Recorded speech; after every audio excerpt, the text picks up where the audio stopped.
నమస్కారం KTV news కి స్వాగతం ముందుగా ముఖ్యాంశాలు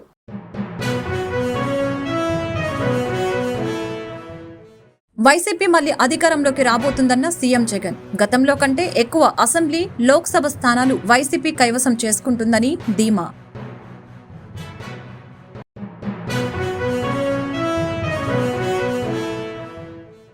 అరవింద్ కేజ్రీవాల్ లక్నోలో బీజేపీపై విరుచుకుపడ్డారు. సీఎం యోగి గురించి పెద్ద వాదన.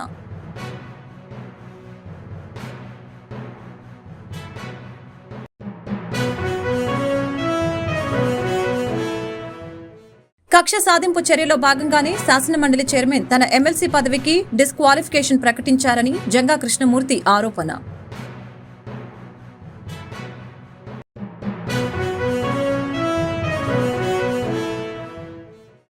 ఏపీలో కూటమి అధికారంలోకి రాబోతుంది ధీమా వ్యక్తం చేసిన టీడీపీ నేత సోమిరెడ్డి.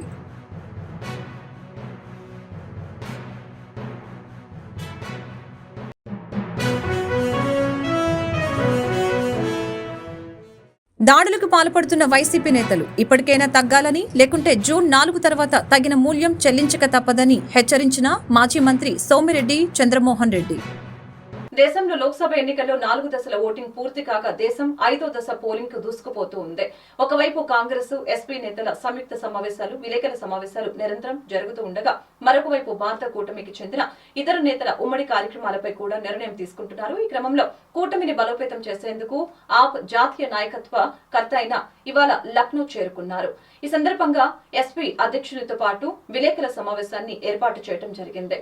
ఆయన బీజేపీపై విమర్శలు గుప్పించారు. ఈ ఎన్నికల్లో బీజేపీకి 220 కంటే తక్కువ సీట్లు వస్తాయని కేజ్రీవాల్ తెలిపారు. ఎక్కడ చూసినా వారి సీట్లు తగ్గిపోతున్నాయి. భారత్ సంకీర్ణ ప్రభుత్వాన్ని ఏర్పాటు చేస్తుందని తెలిపారు. వైఎస్ఆర్ కాంగ్రెస్ పార్టీ మరొకసారి అధికారంలోకి రాబోతుందని సీఎం జగన్మోహన్ రెడ్డి మరొకసారి చరిత్ర సృష్టించబోతున్నారని చెప్పారు.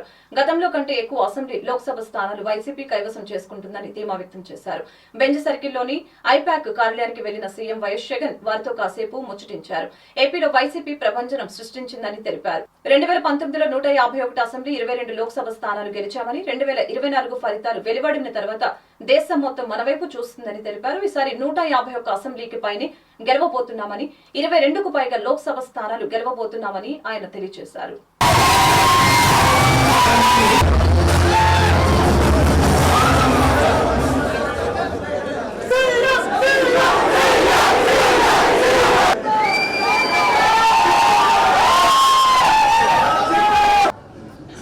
Who we have rooted and worked for, who has inspired and inspires many of us.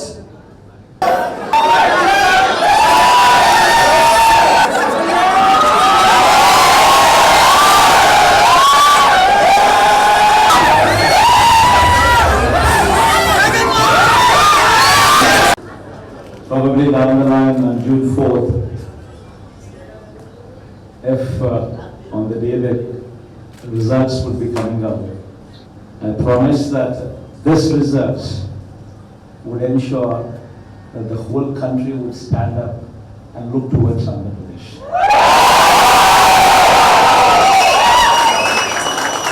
In fact, when someone told me last time itself was 151, last time out of 175, 151 itself is a tall number. 22 out of 25 itself is a tall number. We will surpass 151, we will surpass 22. And predominantly, God's grace, touch wood, we've given a good deliverance of the governance. The governance model that was put in place was never seen before.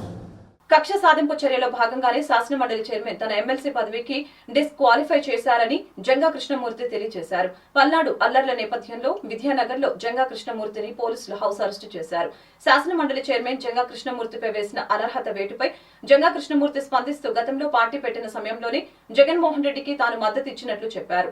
BC వర్గాల కోసం తనకు MLC పదవి ఇచ్చారని ఇప్పుడు disqualify చేయడం అంటే BC వర్గాలను అవమానించినట్లేనని తెలియజేశారు. ఎప్పుడు లేని విధంగా బీసీల సీట్లలో మార్పులు చేశారని, న్యాయ సలహాలు తీసుకుని తదుపరి కార్యాచరణ ప్రకటిస్తామని తెలిపారు. పల్నాడు ప్రాంతంలో జరుగుతున్న అల్లర్లు దారుణమని తెలిపారు. దీనిపై అందరూ సంయమనం పాటించాలని కోరారు. జరిగిన ఎన్నికల్లో ఎన్డీఏ కూటమి ఆధ్వర్యంలో చంద్రబాబు నాయుడు ముఖ్యమంత్రి అవుతారని అన్నారు.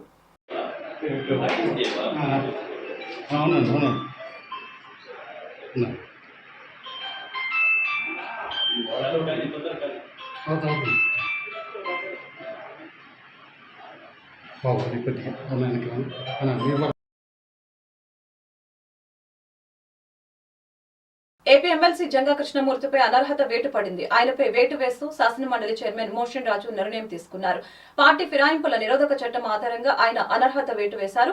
వైసీపీ తరపున గెలిచిన జంగా కృష్ణమూర్తి టీడీపీలో చేరారు. దీంతో ఆయనపై శాసనమండలి చైర్మన్ కు వైసీపీ ఫిర్యాదు చేసింది. పార్టీ ఫిరాయింపుల నిరోధక చట్టం ప్రకారం విచారణ జరిపి కృష్ణమూర్తిపై చర్యలు తీసుకోవాలని ఫిర్యాదులో పేర్కొన్నారు. ఈ క్రమంలో విచారణ జరిపిన మండలి చైర్మన్ చివరకు కృష్ణమూర్తిపై వేటు వేశారు. ఎందుకంటే ఈ రోజున శాసనమండలి చైర్మన్ గారు నా ఎమ్మెల్సీ పదవికి డిస్క్వాలిఫికేషన్ నోటీస్ ఇవ్వటం జరిగింది.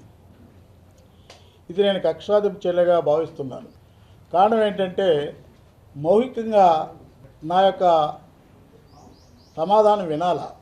ఇటీవల సంబంధించి కూడా మాట్లాడినప్పుడు కూడా మాట్లాడితే నా టైం కూడా అడగటం జరిగింది. ఆ తదుపరి మరలా కూడా టైం ఇచ్చినట్లయినా వచ్చి సమాధానం చెప్తాను కూడా మాట్లాడడం జరిగినప్పుడు కూడా నన్ను డిస్క్వాలిఫై చేయటం అనేది బీసీ వర్గాలని మమ్మల్ని అందరూ కూడా కక్షాదింపు చర్యలో భాగంగా డిస్క్వాలిఫికేషన్ చేసిందిగా నేను భావిస్తున్నాను. ఈ రాష్ట్రంలో మొట్టమొదట కూడా పార్టీలోకి ఎవరు పెట్టినప్పుడు, ఎవరు కూడా పార్టీలోకి రానప్పుడు కూడా నేను జగన్మోహన్ రెడ్డి గారిని మద్దతు పలికా.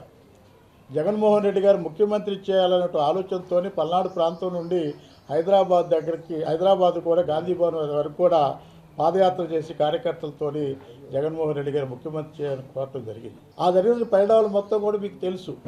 నా పదవిని ఈ రోజున డిస్క్వాలిఫై చేయటం అంటే, చైర్మన్ గారి మీద ఒత్తిడి తీసుకొచ్చి డిస్క్వాలిఫై చేయటం అంటే అది బీసీ వర్గాల చేత కూడా అవమానించాలని పరిస్థితి కూడా మాట్లాడుతున్నటువంటి పరిస్థితి ఉంది. నేను అడుగుతున్నాను ఈ రోజున ఏపీలో కూటమి అధికారంలోకి రాబోతుందని టీడీపీ నేత సోమిరెడ్డి ధీమా వ్యక్తం చేశారు. 135 స్థానాల్లో కూటమి అభ్యర్థులు గెలవబోతున్నారని చెప్పారు.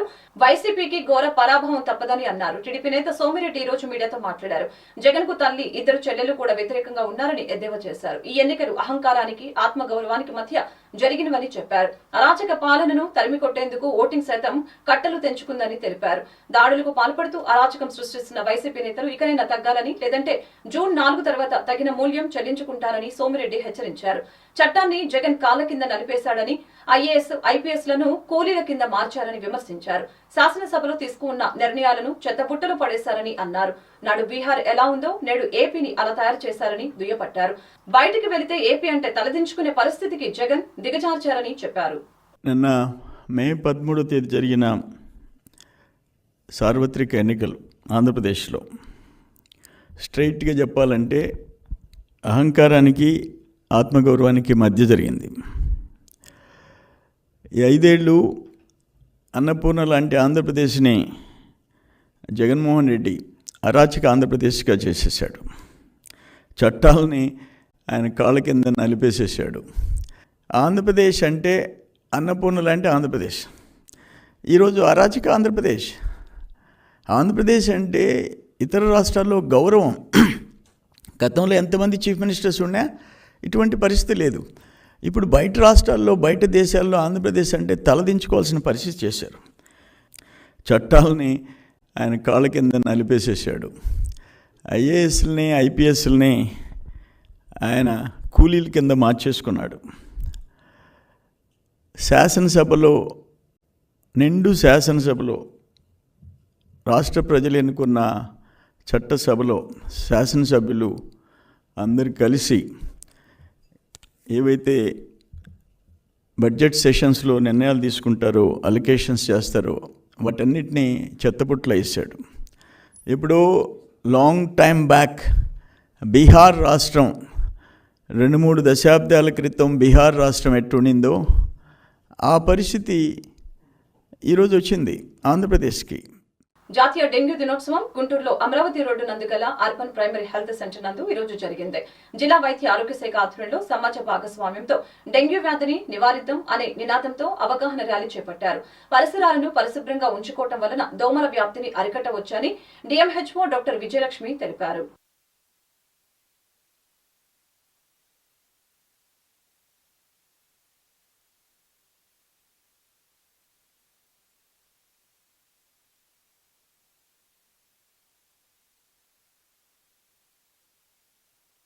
భాగస్వామ్యంతో ఈ డెంగ్యూని నిర్మూలిద్దామన్న థీమ్ తోటి మనం ముందుకెళ్తున్నాము. సో ఈ ప్రోగ్రాంలో భాగంగా మనమందరం కూడా ప్రజల్లోకి వెళ్ళి ఈ డెంగ్యూ రాకుండా మనం తీసుకోవాల్సిన జాగ్రత్తలు, దోమ కొట్టకుండా తీసుకోవాల్సిన జాగ్రత్తలు, వచ్చిన తర్వాత చేయవలసిన ట్రీట్మెంట్ పార్ట్ కానీ వాటి మీద అవగాహన కల్పించడం జరుగుతుందండి. ఇందులో భాగంగా ప్రతి పిహెచ్సిలోని కూడా ర్యాలీ కండక్ట్ చేయటము, తర్వాత ఒక పబ్లిక్ మీటింగ్ కండక్ట్ చేసి ఈ డెంగ్యూ మీద రాకుండా తీసుకోవాల్సిన జాగ్రత్తల మీద అవగాహన కల్పించడం జరుగుతుంది. సో ప్రజలందరికీ రిక్వెస్ట్ చేసేది ఎక్కడైనా నీటి నిల్వలు ఉండకుండా చూడటము, తర్వాత మన పరిసరాలన్నీ కూడా పరిశుభ్రంగా ఉంచుకోవటము, తర్వాత మనం పర్సనల్ కేర్ ఇంటి తలుపులకు మెష్లు అవి పెట్టుకోవటము, తర్వాత ఈవినింగ్ 4 to 7, మార్నింగ్ 6 to 7 ఆ టైంలో దోమలు లోపలికి వస్తుంటాయి. ఆ టైంలో విండోస్ అవి పెట్టి క్లోజ్ చేసుకుని ఉంటే దోమలు రాకుండా ఉంటాయి. పిల్లలు ఆడుకునేటప్పుడు ఫుల్ స్లీవ్స్ అవి పెట్టి కవర్ చేసి పంపిస్తే వాళ్ళకి దోమకాటు నుంచి తప్పించుకోవచ్చు. ఈ పర్సనల్ చిన్న చిన్న చిట్కాల ద్వారా దోమ కొట్టకుండా చేసుకోవచ్చు. ప్రజలందరినీ కూడాను ఈ మన పరిశుభ్రంగా ఉంచుకోవటము, నీటి నిల్వ లేకుండా చేసుకొని ఈ దోమకాటు గురి కాకుండా ఉండవలసిందిగా కోరుకుంటున్నాను.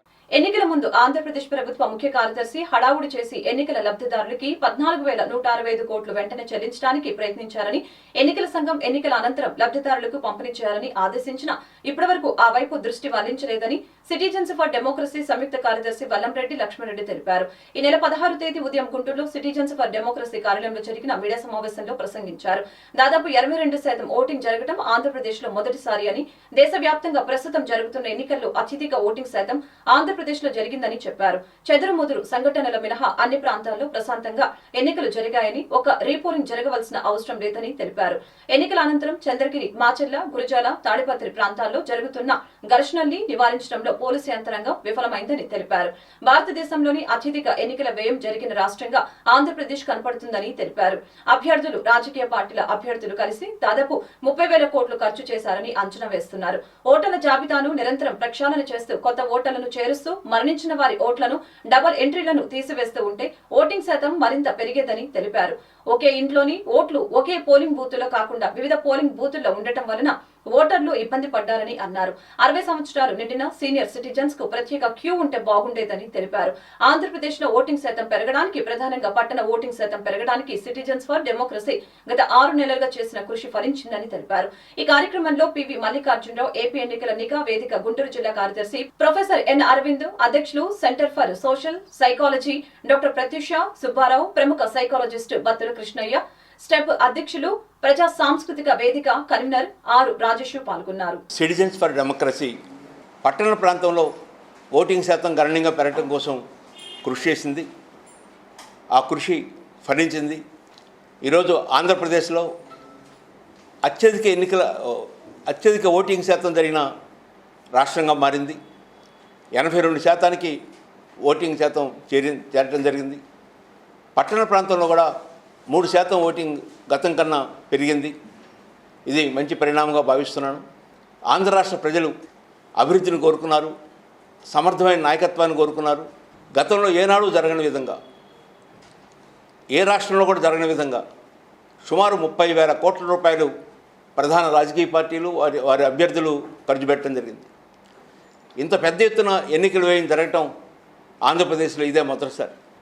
అంటే ప్రజల్లో డబ్బు తీసుకోవడం తప్పు అనే భావజాలం కన్నా డబ్బు తీసుకుంటే తప్పేమీ లేదు, అందరూ ఇస్తున్నారు కదా అనే భావనని రాజకీయ పార్టీలు కొన్ని దశాబ్దాల కాలంగా తీసుకురావడం జరిగింది. National unit crime and human rights of India అవగాహన కార్యక్రమం యోహాను శ్రీనివాస్ ఆధ్వర్యంలో ఏటుగురు రోడ్డు నందు గల ఫ్యాన్సీ డిస్ట్రిబ్యూటర్స్ ప్లాజా నందు జరిగింది.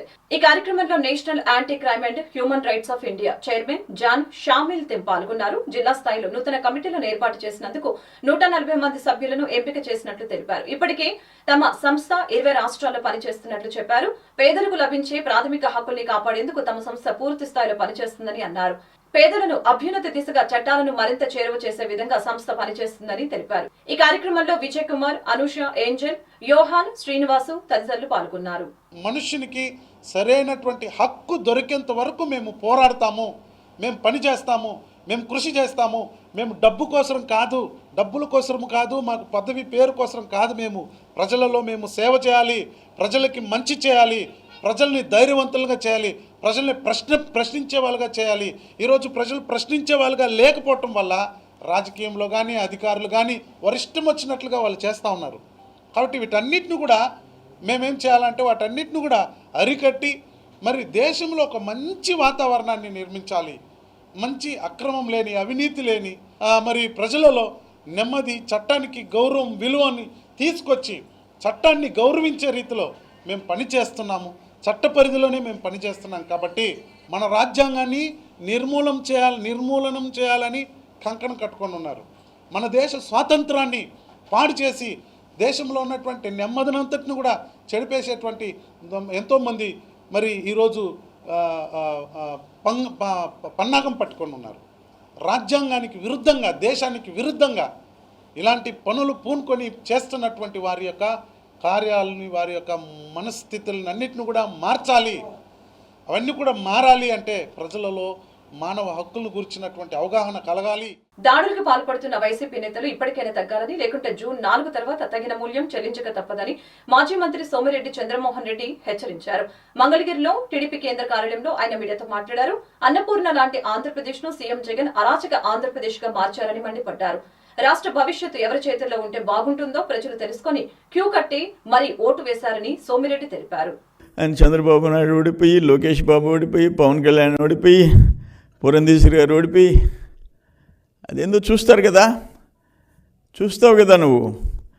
బాబు గారి ఇంటి మీదకి దాడికి తీసుకొచ్చినోడే కదా, రేపు చూస్తావు.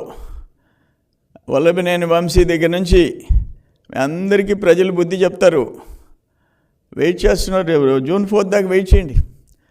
ఎవరు గెలిచేది, ఎవరు ఓడేది తెలుస్తుంది.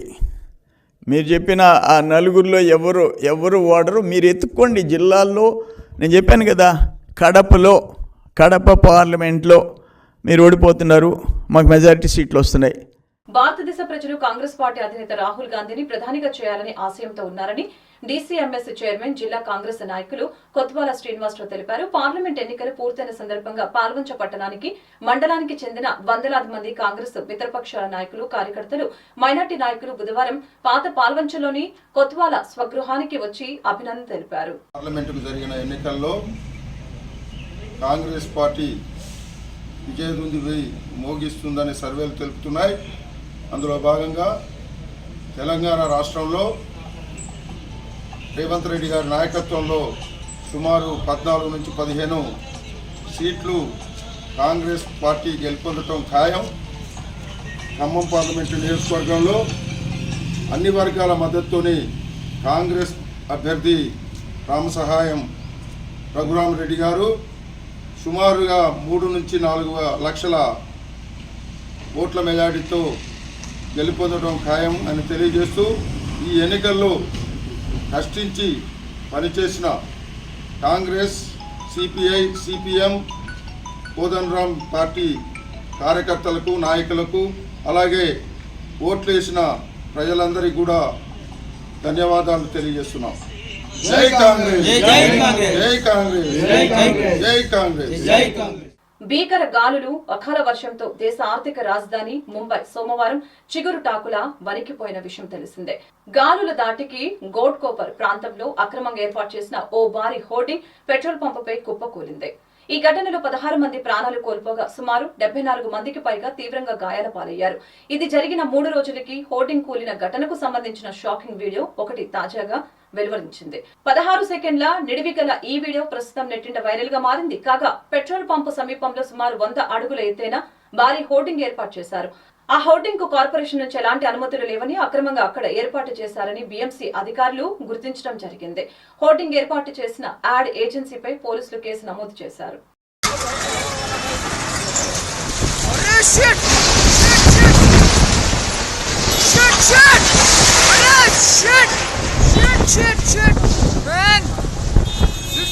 गया भाई गया कौन आया रे उसके नीचे शिट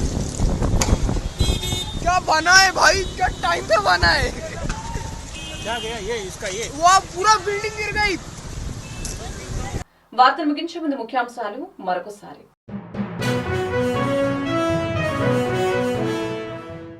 వైసీపీ మళ్లీ అధికారంలోకి రాబోతుందన్న సీఎం జగన్. గతంలో కంటే ఎక్కువ అసెంబ్లీ, లోక్సభ స్థానాలు వైసీపీ కైవసం చేసుకుంటుందని ధీమా.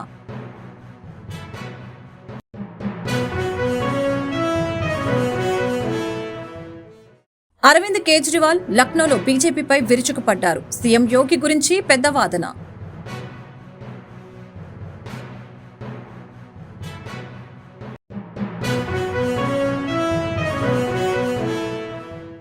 కక్ష సాధింపు చర్యలో భాగంగానే శాసనమండలి చైర్మన్ తన ఎమ్మెల్సీ పదవికి డిస్క్వాలిఫికేషన్ ప్రకటించారని జంగా కృష్ణమూర్తి ఆరోపణ.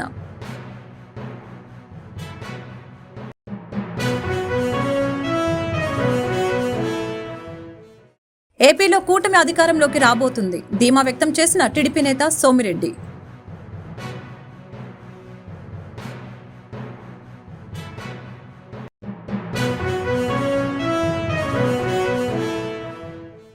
దాడులకు పాల్పడుతున్న వైసీపీ నేతలు ఇప్పటికైనా తగ్గాలని, లేకుంటే జూన్ 4 తర్వాత తగిన మూల్యం చెల్లించక తప్పదని హెచ్చరించిన మాజీ మంత్రి సోమిరెడ్డి చంద్రమోహన్ రెడ్డి.